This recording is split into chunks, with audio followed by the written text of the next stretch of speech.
welcome back. Today is Wednesday, Butt-tober 17th, 2018.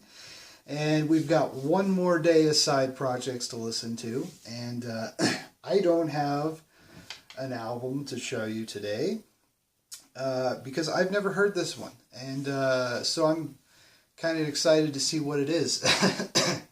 But what I do know is in 1991, Paul Leary put out a little side project or a solo album, I guess, and it was titled History of Dogs. And I don't know what we're getting into. I don't know what it's going to be, what it's going to sound like. So it's kind of an exciting thing for all of us. We're going to experience that one together. But since I can't tell you much about what today's music is, I thought I would bring up another little note. This, you know, if you want to learn a little more about the Butthole Surfers and many other bands, actually, really, this goes into about the time of the early Butthole Surfers and the music and stuff. This book is called Our Band Could Be Your Life. And it's scenes from the American Indie Underground from 1981 to 1991. And it's written by Michael Azerrad. I don't know how exactly to pronounce his name there. I'll show you the cover there. But yeah, this dives in, and there's, you know, each chapter is on different bands from that time, kind of that were coming up.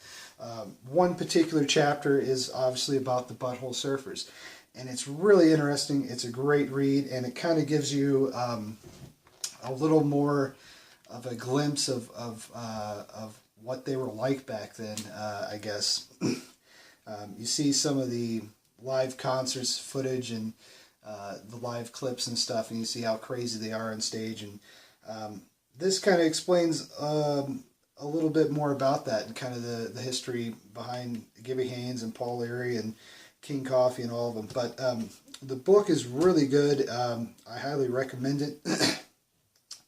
They also talk about, there's a chapter for the Minutemen, Black Flag, Husker Du, Fugazi, Dinosaur Jr., Sonic Youth. Really good book. So if you're looking for a good read and get another little a little bit of Butthole Surfer history reading, and check out that book. Yeah, so let's go listen to History of Dogs and see what Paul Leary came up with on his own and put out there back in '91. So I hope you enjoy it. I hope I enjoy it. We'll see. We've got a Reddit thread up and going. Love to hear what you think about History of Dogs, any of the Surfers albums, Butthole Surfer stories you've got. Love for you to share them with us in this wonderful month of Butt-tober. And yeah, so until tomorrow, happy listening, and we'll see you tomorrow.